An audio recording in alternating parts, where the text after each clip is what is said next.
I was the one with the concerns. So when I gave opening statement, I said he did it, and he believes he did it, and he's never, and including today, never denied that he did it. He still believes he did it. I'm the one that has some serious concerns. The injuries to the alleged passenger match the injury, or the windshield, the break of the windshield. And there's a lot of evidence that causes me some concern about the veracity of that. Although I will tell you, it's very possible he was the driver. He believes he was the driver. Well, the windshield has an injury that would appear that a head hit it.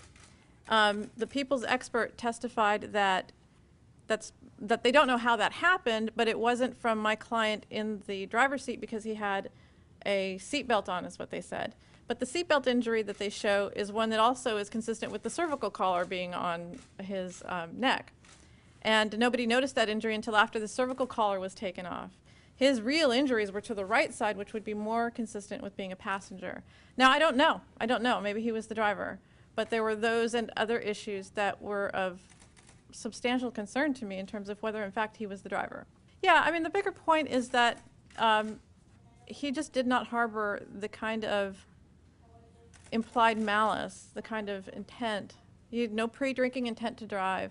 I mean, you heard statements from the prosecutor saying every time he put his lips to a beer, you know, beer after beer and shot after shot, he made a choice. Well, he made that choice believing he had a ride home. So I don't see how that's of any relevance.